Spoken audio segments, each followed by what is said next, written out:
Pemimpin-pemimpin ASEAN bersolidariti dengan tegas dalam pendirian terhadap isu antarabangsa yang dibangkitkan di hadapan Presiden Joe Biden sempena sidang kemuncak khas bersama Amerika Syarikat.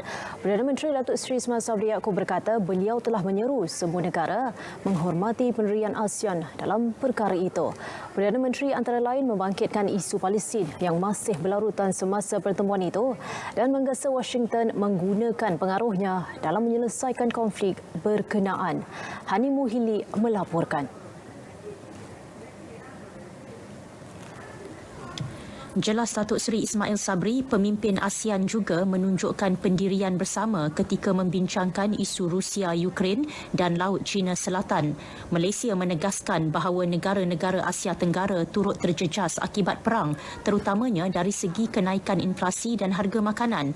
Justru gesaan dibuat agar peperangan diselesaikan melalui cara aman.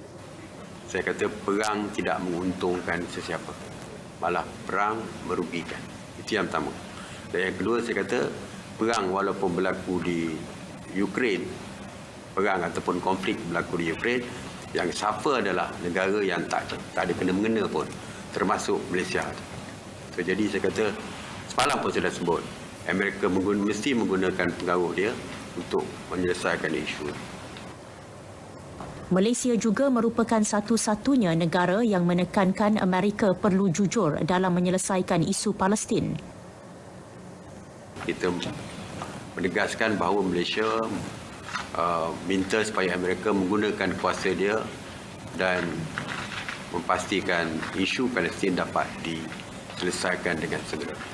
Kalau Amerika begitu cepat bertindak apabila kes berlaku di Ukraine, kita nak tindakan cepat juga dilakukan untuk menyelesaikan isu Palestin.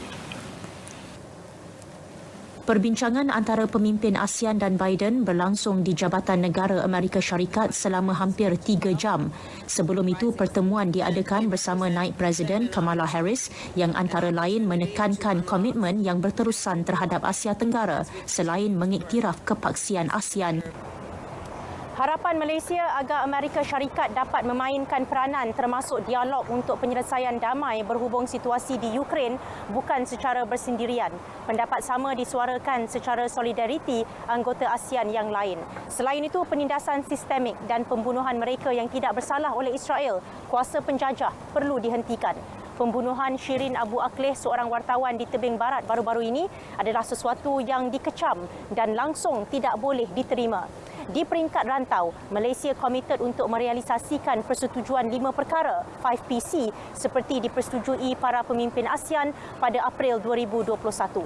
Namun, Malaysia kesal kerana pelaksanaannya belum menunjukkan kemajuan dan berpandangan ASEAN perlu mengambil langkah mengadakan keterlibatan tidak rasmi dengan National Unity Government dan National Unity Consultative Council. Menuju ke hadapan, Amerika Syarikat perlu menterjemahkan komitmen yang disuarakan kepada Blok 10 negara Asia Tenggara kepada tindakan agar ia tidak menjadi sekadar omong kosong. Sidang kemuncak khas Amerika Syarikat ASEAN yang berlangsung pada 12 dan 13 Mei di Washington merupakan kali kedua seumpamanya sejak 2016.